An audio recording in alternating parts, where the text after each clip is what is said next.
Kita mulai ya Pak ya. Assalamualaikum warahmatullahi wabarakatuh. Alhamdulillahi rabbil alamin, wal aqibatu lil muttaqin, wala udwana illa 'alal zalimin. Asyhadu an la ilaha illallah, iyyahu na'budu wa iyyahu nasta'in, wa asyhadu anna Muhammadar Rasulullah shadiqul wa'dil amin. Allahumma salli wa sallim ala nabiyyina wa habibina Muhammadinil amin wa ala alihi at-tahirin wa ashabihi al-akramin wa man ihtada bihadyihi al-mubin ila yaumiddin, amma ba'd. Pertama-tama kita panjatkan puja dan puji syukur kehadirat Allah Subhanahu wa taala yang tidak henti-hentinya melimpahkan kepada kita semua nikmat-nikmatnya, terutama adalah nikmat Islam, demikian pula nikmat taufik, dimudahkan kita oleh Allah Subhanahu wa taala untuk dapat melangkahkan kaki kita menuju rumahnya, melaksanakan salah satu perintahnya, yaitu salat maghrib berjamaah, dan kemudian kita lanjutkan dengan menyempatkan hadir di majelis ilmu atau majelis ta'lim, di mana itu semua salat berjamaah, hadir di majlis ta'lim, apalagi sambil menunggu tibanya waktu salat berikutnya, memiliki keutamaan yang sangat-sangat besar. Salat berjamaah, kata Nabi sallallahu alaihi wasallam, afdalu min salatil fardhi bi 27 darajah. Lebih utama daripada salat sendiri dengan 27 derajat. Perbandingan yang sangat jauh, bukan 1:5. Bukan 1:3, tapi 1:27. Ya, maka sangat disayangkan dan rugi sekali kalau ya kita tidak menghadiri sholat berjamaah, karena perbandingannya sangat jauh, 1:27. Yang berjamaah 27, yang sendiri 1. Ya, ini yang pertama. Ya. Kemudian kita pun menyempatkan hadir di majelis ilmu, majelis ta'lim. Ya, ini pun memiliki keutamaan yang sangat-sangat besar. Di antaranya kata Nabi sallallahu alaihi wasallam, "Man salaka tariqa yaltamisu fihi 'ilma, sahalallahu bihi tariqan ilal jannah." Siapa saja yang menempuh jalan untuk menuntut ilmu, ilmu syar'i, ilmu agama, maka Allah Subhanahu wa taala akan permudah baginya jalan ke surga. Semakin jelas baginya jalan menuju surga Allah Subhanahu wa taala, dan akan dipermudah kepadanya. Ya. Ini keutamaan hadir di majlis ilmu. Demikian pula tanda Allah Subhanahu wa taala menginginkan kebaikan buat kita. Kata Nabi sallallahu alaihi wasallam, "Man yuridillahu bihi khaira yufaqihu fid din." Barang siapa yang Allah inginkan kebaikan untuknya, maka Allah jadikan dia paham terhadap agama. Dari mulai senang belajar agama, mau mempelajarinya dan paham. Ini tanda Allah Subhanahu wa taala menginginkan kebaikan untuk kita. Kemudian juga keutamaan lainnya dalam hadis Rasulullah sallallahu alaihi wasallam bersabda, "Majtama'a qaumun fi baitin min buyutillah." Tidaklah berkumpul satu kaum di salah satu rumah Allah. Ini di rumah Allah, masjid. Yatluna kitaballah, mereka membaca kitabnya. Yang kita pelajari Al-Qur'an. Wa yatadarasunahu fima bainahum, dan saling mempelajari, mengkaji antar sesama mereka. Illa nazalat alaihimus sakinah, melainkan akan turun ketentraman, ketenangan. Itu ada di majelis ta'lim. Wa ghasyiyatuhumur rahmah, rahmat Allah akan turun, ya, mengena kepada mereka, akan diliputi oleh rahmat Allah Subhanahu wa taala. Kemudian wa hafathumul malaikah, para malaikat akan mengelilinginya. Dan yang lebih besar daripada itu adalah wa dzakarahumullahu fiman indah, mereka-mereka yang hadir akan disebut oleh Allah Subhanahu wa taala nama-namanya di hadapan para malaikat yang ada di sisinya. Kita semua tentu ingin nama kita disebut, apalagi yang menyebut adalah Allah Subhanahu wa taala. Ya. Misalnya dalam sebuah acara besar yang dihadiri oleh pemimpin, kepala negara misalnya, dan dalam acara tersebut nama kita akan disebut tentu kita terasa bangga. Apalagi yang menyebut adalah Allah Rabbul Alamin. Harusnya kita bangga karena akan disebut nama kita oleh Allah Subhanahu wa taala di hadapan para malaikat yang ada di sisinya. Lebih baik terkenal di langit daripada terkenal di bumi. Ya, kalau cuma terkenal di bumi, ya mungkin hanya beberapa saat, ya, beberapa tahun misalnya. Ya. Tapi setelah itu, ya habis. Telah berlalu masanya sehingga nggak disebut lagi. Tapi pula untuk apa? Apa yang kita peroleh kalau cuma disebut namanya? Ya, apa mereka akan ngasih pemberian kepada kita? Kan enggak. Ya. Kalau yang nyebut adalah Allah Subhanahu wa taala, dan Allah Subhanahu wa taala punya karunia dan pahala, ya.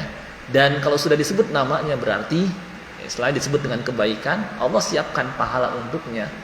Ya, maka ini lebih baik daripada hanya istilahnya dikenal di dunia yang nggak dapat apa-apa. Kalau sudah disebut namanya oleh Allah Subhanahu wa taala, Allah pun akan berikan balasan untuknya, pahala untuknya, ya. Dan siapa yang dicintai oleh Allah Subhanahu wa taala, Allah akan jadikan manusia juga akan cinta kepadanya. Ya. Nah, dengan hadir di majelis ta'lim, salah satu atau di antara keutamanya adalah akan disebut nama kita di hadapan para malaikat Allah yang ada di sisinya. Makanya kita harus semangat, senang, ya, karena nama kita akan disebut oleh Allah Subhanahu wa taala. Terlebih keadaan kita saat ini sambil menunggu tibanya waktu sholat. Berkumpul di sini banyak keutamaan. Dalam hadis lainnya Rasulullah SAW bersabda, ala adullukum, maukah kalian kutunjukkan ala ma yamhullahu bihil khataya wa yarfa'u bihid darajat, sesuatu amalan yang dengannya Allah Subhanahu wa taala akan hapuskan dosa-dosa, dan dengannya pula Allah Subhanahu wa taala akan tinggikan derajat, dosa-dosa terhapuskan. Derajat kedudukan seorang semakin tinggi dan dekat dengan Allah Subhanahu wa taala. Para sahabat mengatakan, bala ya Rasulullah, iya mau wahai Rasulullah. Maka beliau bersabda, isbagul wudu indal makarih, menyempurnakan wudu pada saat kondisi tidak mengenakan, tidak menyenangkan. Suasana dingin tetap kita sempurnakan. Ya, kita lagi badan nggak enak badan, kita tetap sempurnakan. Kita lagi kecapean, tetap kita sempurnakan. Ini menghapuskan dosa-dosa dan ini meninggikan derajat. Apa yang dimaksud dengan menyempurnakan? Tahu Pak, maksud menyempurnakan wudu? Kira-kira apa maksudnya? Menggabung antara yang wajib dengan yang sunnah dalam berwudu. Dia sempurnakan. Bukan hanya yang wajib-wajib saja, tapi dia tambahkan dengan yang sunnah. Kalau yang wajib kan yang disebutkan dalam Al-Quran di surah Al-Ma'idah ayat 6. Idza qumtum ila sholati fawsilu wujuhakum. Kalau kalian hendak sholat, maka basuhlah wajah kalian. Wa aydiyakum ilal marafiq, dan basuhlah tangan sampai siku. Wamsahu bi ru'usikum, usaplah kepala kalian. Wa arjulakum ilal ka'bain, dan basuhlah kaki sampai kedua mata kaki. Enggak disebutkan di situ berkumur-kumur, enggak disebutkan di situ sebelumnya cuci tangan, enggak disebutkan di situ istinsya. Menunjukkan yang wajib itu ini, dan inilah yang rukun, yang kalau kita tinggalkan enggak sah wudu kita. Ya. Tetapi ketika dalam wudu kita tidak hanya mengerjakan yang wajib yang disebutkan dalam ayat, tapi kita tambahkan dengan yang sunnah-sunnah, yakni kita melakukan seperti yang Rasulullah SAW contohkan juga, ya, diantaranya sebelum wudu cuci tangan, baca bismillah, kemudian juga berkumur-kumur dan menghirup air ke hidung dan seterusnya, dan melakukan itu semua sebanyak 3 kali, ya. Inilah dikatakan menyempurnakan. Nah, apa keutamaannya? Kata Nabi Shallallahu Alaihi Wasallam, menghapuskan dosa-dosa dan membuat derajat seorang semakin tinggi, dekat dengan Allah Subhanahu Wa Taala. Isbagul wudu indal makarih. Yang kedua adalah wakatratul khuta ilal masjid, dan banyak melangkahkan kaki menuju masjid untuk salat berjamaah. Alhamdulillah, dengan kita hadir di masjid ini untuk salat berjamaah, itu sudah kita lakukan itu semua. Dari mulai menyempurnakan wudu, saya yakin semuanya wudunya nggak cuma membasuh muka, tangan, mengusap kepala dan kaki. Pasti ditambahkan, saya yakin semuanya ya, cuci tangan dulu, kumur-kumur, menghirup air ke hidung, pokoknya nambahkan sunnah kita sudah lakukan. Yang kedua, melangkahkan kaki tadi kita dari rumah menuju masjid. Tinggal yang ketiga adalah wantidharus shalah ba'das shalah, dan menunggu tibanya waktu salat berikutnya setelah melakukan salat. Barusan kita salat maghrib sambil menunggu salat isya. Nah ini kata Nabi SAW, fadzalikumur ribat. Fadzalikumur ribat. Ini termasuk jihad. Ini termasuk jihad. Jadi jihad itu ya tidak hanya berperang melawan musuh, bahkan melakukan amal ini Nabi SAW katakan termasuk jihad. Ya, cuma orang banyak nggak tahu. Menunggu tibanya waktu salat berikutnya, apalagi sambil ngaji. Ya, ini termasuk jihad. Itu pernyataan Nabi SAW dalam hadis yang sahih riwayat Bukhari. Fadzalikumur ribat, fadzalikumur ribat. Itu termasuk jihad. Ribat itu artinya menjaga tempat yang dari situlah musuh biasa menyerang negeri-negeri kaum muslim, masuk menyerang negeri-negeri kaum muslimin. Nah, ketika kita melakukan ini semua, ya, menyempurnakan wudu, kemudian juga sholat berjamaah, melangkahkan kaki menuju masjid, dan menunggu tibanya waktu sholat berikutnya, ini termasuk jihad. Dan alhamdulillah kita semua ini dari mulai sholat berjamaah, alhamdulillah sudah, menyempurnakan wudu sudah, kemudian melangkahkan kaki menuju masjid sudah, menunggu tiba waktu salat berikutnya sudah, ditambah sambil ngaji, berkumpul di sini banyak kebaikan. Laukanu ya'lamun, kalau orang tahu. Ya, alhamdulillah. Dan pada kesempatan malam Ahad ini seperti yang disampaikan, kita akan membahas materi yang sangat penting, ya. Materi tentang perjalanan setelah kematian. Ya. Di mana perjalanan setelah kematian ini termasuk hal gaib, ya. Kita nggak boleh hanya kira-kira berdasarkan istilahnya akal kita, ya, karena akal kita ya terbatas, hanya mengetahui yang tampak-tampak saja. Maka untuk hal yang tidak tampak atau gaib harus berdasarkan wahyu, Al-Quran atau As-Sunnah, Al-Quran atau hadis Nabi SAW. Dan alhamdulillah Al-Quranul Karim, demikian pula hadis Nabi SAW menerangkan kepada kita apa sih yang akan terjadi setelah kita meninggal dunia. Ya. Baik,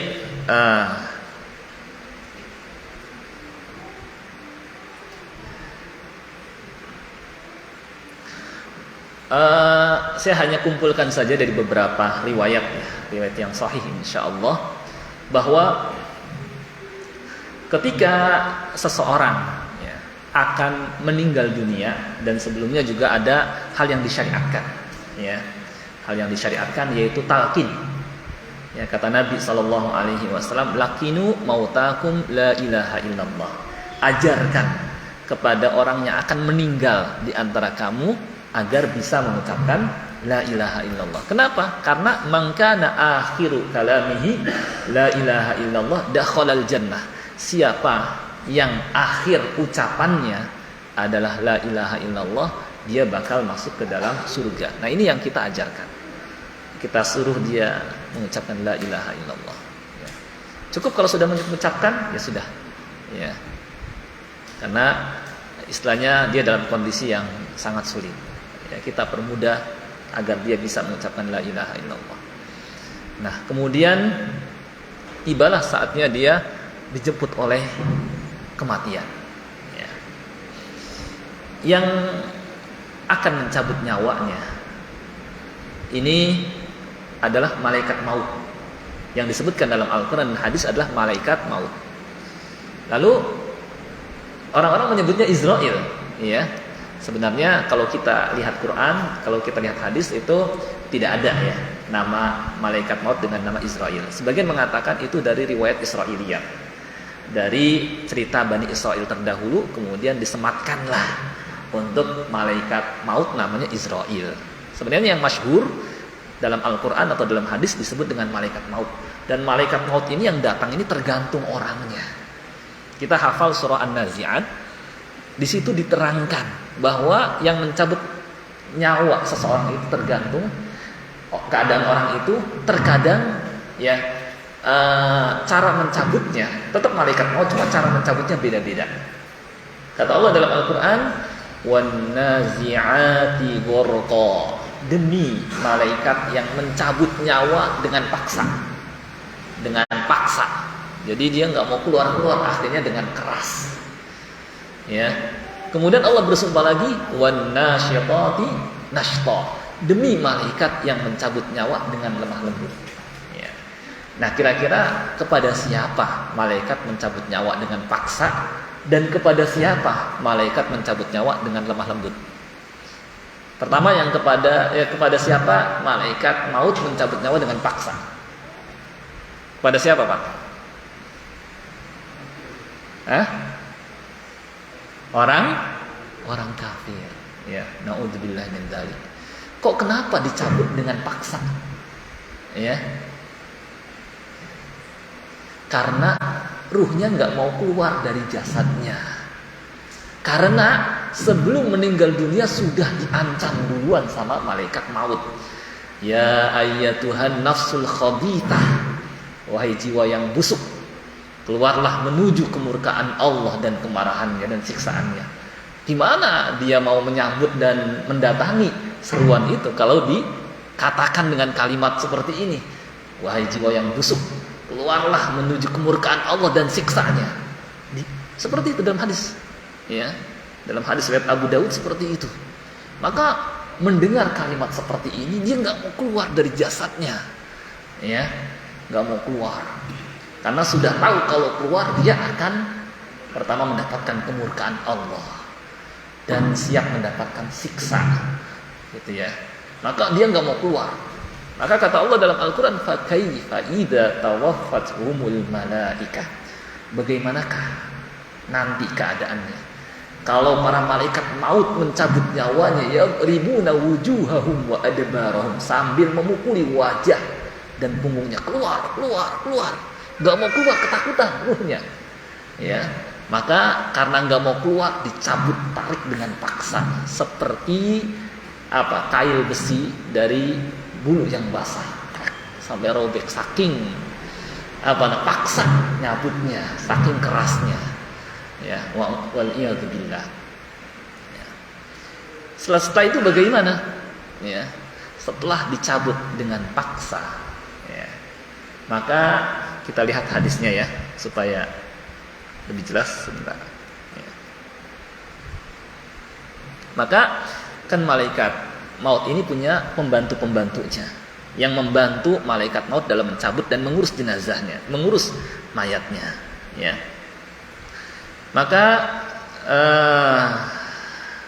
setelah dicabut dengan paksa, ya, kemudian mereka yang para malaikat yang membantu malaikat maut pun menyiapkan kain kafan dan pengawet, ya. Yang mana ini sebentar saya terhadap orang kafir dulu ya. Nah, mana nih? Nah, maka pembantu malaikat maut sudah menyiapkan kain kafan yang usang, yang jelek, ya. Dan kemudian dimasukkanlah ruhnya ke dalam kain kafan tersebut, dan kemudian terciumlah bau yang busuk dari mayatnya ini, ruhnya ini, ya, tercium bau busuk. Kemudian mereka membawa ke atas langit. Dan di atas langit sudah banyak malaikat. Maka ketika diangkat ke atas, malaikat yang di atas langit pun bertanya kepada malaikat yang pada ngebawa ruh orang kafir ini. Mahadar ruh. Ruh siapa yang bau ini? Mahadar ruh al-khabith. Ya, ruh siapa yang bau ini? Kayak gitu.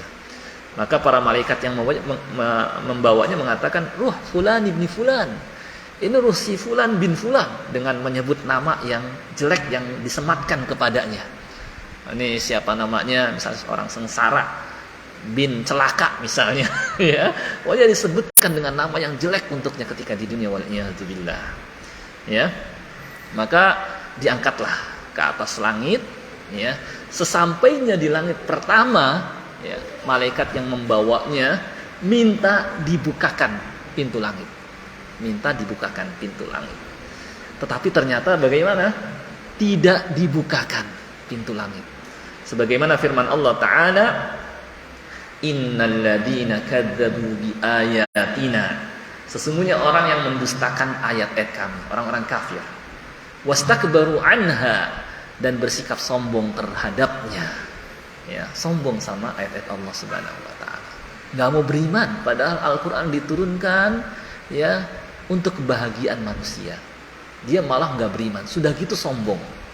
Belum lama ada video ya, ada orang berani ngerobek-robek Al-Qur'an. Sudah ngerobek, diinjak pula. Ini orang sombong enggak? Bukan main sombongnya. Biarin aja nanti, lihat. Ya. Lihat, jangan kira Allah lalai. Wala tahsabannallaha ghafilan amma ya'maludz dzalimun. Jangan kamu kira bahwa Allah lalai terhadap tindakan yang dilakukan oleh orang yang zalim. Itu sombongnya keterlaluan. Ya, Allah ingin menunjukinya supaya dia tidak tersesat, dia menolaknya. Allah ingin mengantarkan dia kepada kebahagiaan, dia mendustakannya. Sudah gitu menghina, merendahkan, menginjak-injak. Ya, istilahnya bukan main sombong dan buruknya orang ini. Ya, maka wajar kalau nanti lihat aja kalau misalnya dikubur atau ketika akan meninggal dunia, yang cabut malaikat ya azab ya, malaikat maut sambil menarik dengan paksa.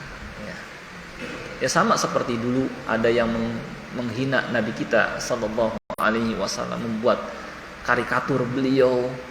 Ya, lihat akhir kehidupannya. Ya, bagaimana dia sudah dikawal sama polisi supaya nggak ada orang yang mengganggu, ya menangkapnya, ya istilahnya membalasnya. Tapi ketika manusia berusaha melindunginya, Allah berkuasa. Allah jadikan mobilnya istilahnya kebakar. Ya, dan lama di dalam mobil tersebut, ya dia kebakar, teriak-teriakan. Itu sebagai hukuman.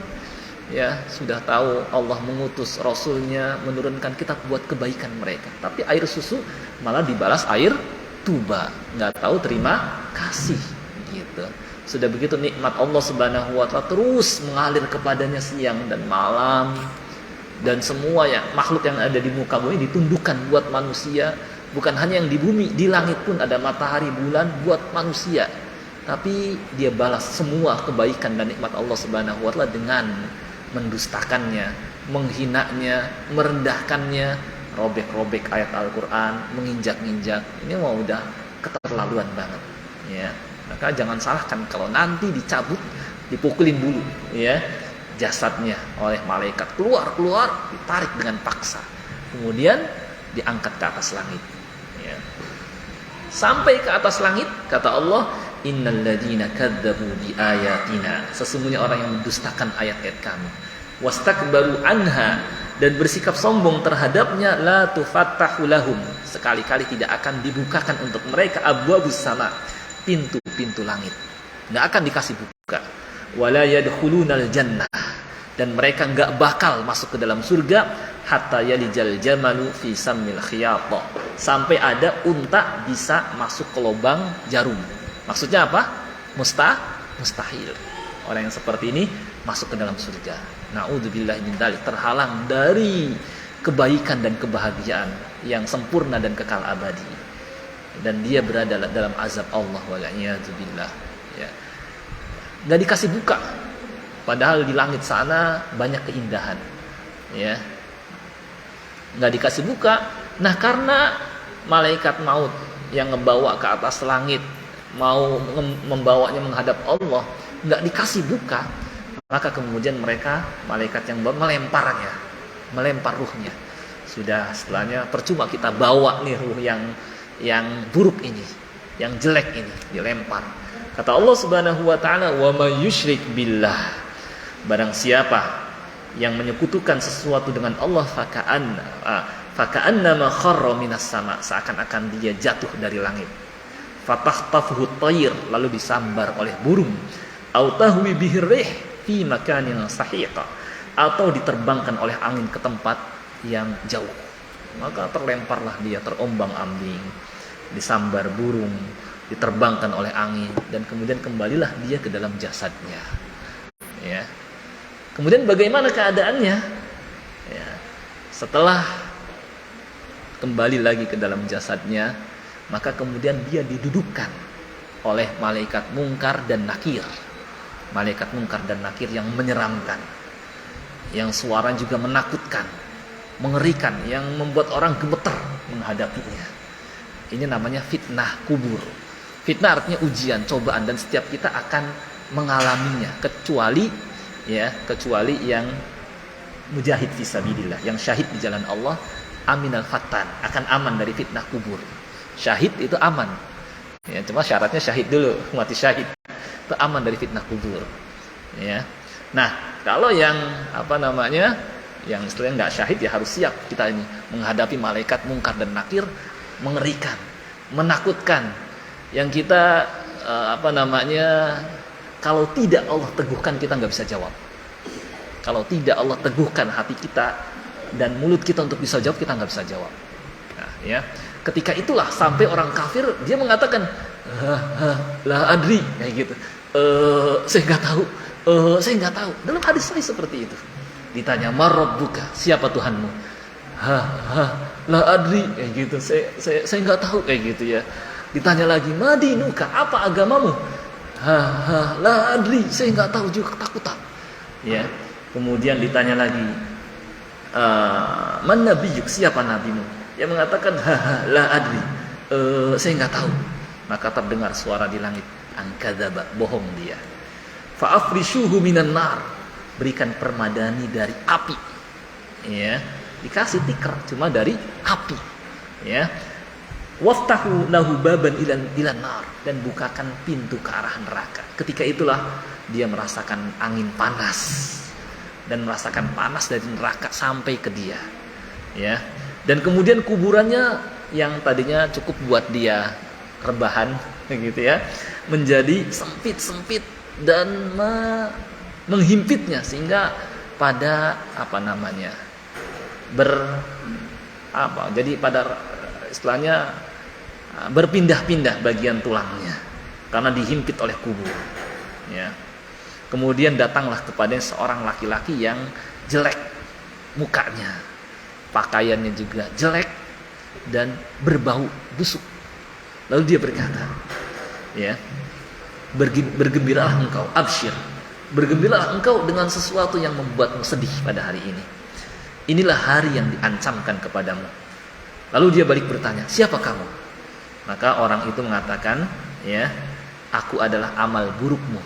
Itulah yang menemani dia di alam kubur, ya, yang nggak enak ditemani sama orang begini. Sudah jelek, pakaiannya bau, dan berbau busuk juga, pakaiannya jelek, ya, penampilannya jelek dan busuk dan nggak enak berada di sampingnya. Allah tampilkan amalnya berupa orang yang seperti ini, yang jelek, ya, sesuai dengan amal yang dia lakukan ketika di dunia. Akhirnya dia mengatakan, Robbi la tuqimisah, ya Robbi, jangan tibakan, jangan segerakan hari kiamat, gitu, karena takut ya. Dan kalau nanti pada hari kiamat tiba, dia mendapatkan keadaan yang lebih mengerikan lagi. Ya. Dan kata dalam hadis Rasulullah SAW menyatakan, al-qabru awal manazilil akhirah. Kubur adalah awal pertama, singgahan pertama menuju akhirat. Siapa yang selamat di kubur, setelahnya tenang. Tapi nggak selamat di situ, setelahnya lebih parah lagi, lebih menderita lagi. Ya, nah seperti itu. Nah kemudian bagaimana? Dalam ayat lain disebutkan, ya, kemudian dijadikan matanya buta dan telinganya tuli, ya, dan mulutnya bisu, ya. Kemudian di tangannya dipegangkan palu, kemudian dia pukul dirinya sehingga langsung menjadi tanah. Yang kalau seandainya gunung dipukul dengannya, langsung lasaratu roba, ya, tentu menjadi tanah, ya, langsung hancur. Maka dia pun berteriak dengan teriak yang keras yang terdengar oleh segala sesuatu, illa takalain, kecuali jin dan manusia. Nah, seperti itu keadaannya. Itu apa? Ruh orang kafir, naudzubillah min dzalik, ya. Makanya jangan sampai kita meninggal dunia, jangan sampai di atas atau sampai meninggalkan agama ini. Makanya Allah sudah pesankan, ya ayyuhalladzina amanu taqullaha haqqa tuqatih, apa lanjutannya? Wala tamutunna illa wa antum muslimun. Wahai orang yang beriman, bertakwalah kepada Allah dengan sebenar-benar takwa. Allah sudah pesankan, ini buat kamu, kebaikan kamu. Dan janganlah kamu mati kecuali di atas Islam. Ya, Allah sayang kepada kita, karena kalau sudah mati tidak di atas Islam, sengsara selama-lamanya. Sampai kata Allah di surah Al-Hijr, Rubama yawaddul ladina kafaru law kanu muslimin. Orang kafir itu berkali-kali berangan-angan, wahai kiranya dulu ketika di dunia saya sebagai orang-orang muslim. Ya, maka jaga keislaman kita. Ya. Makanya naudzubillah min dzalik, sampai ada yang murtad pindah agama. Ya. Bagaimana ada orang yang merendahkan Nabi kita sallallahu alaihi wasallam. Lebih baik mana antara Nabi Muhammad SAW dengan presiden pertama? Akhir keadaannya seperti itu, merendahkan. Ya, pindah agama. Jangan sampai seperti itu, ya. Berpindah kepada yang nggak masuk di akal, menyembah sesuatu yang tidak berhak disembah, yang lebih lemah daripada penyembahnya. Ya, yang kata Allah, alahum arjulu yamshuna biha. Apa patung-patung itu punya kaki yang bisa digunakan buat berjalan? Am lahum a'yunun yubsiruna biha. Apa punya mata yang bisa digunakan buat melihat? Am lahum adhanu yasma'una biha. Apa punya telinga yang bisa digunakan buat mendengar, sehingga mendengar orang kalau minta, kalau berdoa. Ya. Ya. Alahum adhan yasma'u qul ud'u syuraka'akum tsumma kiduni fala tundirun, dan seterusnya. Ya. Bagaimana lemahnya? Ya, malah berpindah kepada yang nggak masuk di akal, gitu ya. Nah, itulah kalau nggak belajar agama. Ya. Baik, ini ruh orang kafir. Tapi nggak terasa ini waktu Isya sudah semakin dekat. Kalau saya sampaikan tentang ruh orang mukmin, kayaknya nggak keburu ya. Padahal ini ada kebahagiaan kalau kita membaca ruh orang mukmin. Ya, ada targhib, ada tarhib dan targhib. Tapi kalau saya sampaikan panjang ini, mungkin pada pertemuan berikutnya, gitu, tentang ruh orang mukmin. Tapi ini ada kebahagiaan sebenarnya, ya. Karena kalau umpama cuma disebutkan ruh orang kafir, kita ketakutan terus, nggak ada terhibur. Tapi kalau disebutkan juga ruh orang mukmin, kita terhibur. Nah, seperti ini Al-Quranul Karim, matani. Arti matani itu diantaranya adalah disebutkan secara bergantian. Terkadang menyebutkan tentang istilahnya yang membuat kita takut, terkadang membuat kita menjadi terhibur. Ya, ada harapan-harapan supaya kita ini dalam hidup ini istilahnya menempuh jalan yang lurus. Ya, tidak istilahnya melakukan perbuatan maksiat, juga termotivasi mendatangi dan tidak putus asa. Maka seorang ulama Syekhul Islam Ibnu Taimiyah berkata, al-faqihu kullul faqih. Orang yang betul-betul ahli fikih adalah alladzi la yu'ayyisun nasa min rahmatillah. Tidak membuat manusia putus asa dari rahmat Allah. Ya, wala yujarri'uhum ala maksiyati, dan tidak membuat mereka berani berbuat maksiat. Paham enggak kira kalimat ini? Tidak membuat putus asa, saya nakutin terus kayak gitu. Nah, gitu. Juga tidak membuat mereka menggampangkan, kan Allah Maha Pengampun. Iya, Allah Maha Pengampun, tapi Allah juga keras siksanya. Jangan kita kemudian meremehkan. Nah, maka perlu disebutkan tarhib dan targhib, atau targhib dan tarhib. Ya, cuma kalau saya sampaikan tentang ini ruh orang mukmin, khawatir kepanjangan. Mungkin nanti pada lain kesempatan kita akan bahas tentang ruh orang mukmin itu seperti apa nanti yang dia dapatkan, dan bagaimana supaya kita meraih husnul khotimah. Nah, ini penting ini. Ya, insya Allah mungkin nanti kita bahas pada pertemuan yang akan datang. Insya Allah.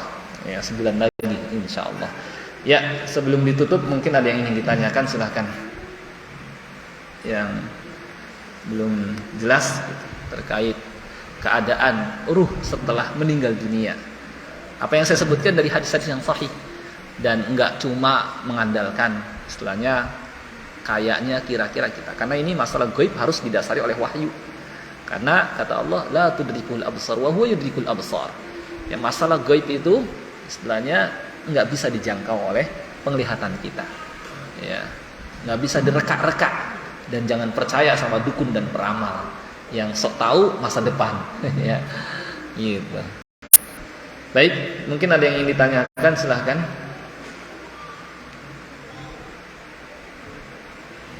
Terkait dengan perjalanan ruh setelah mati.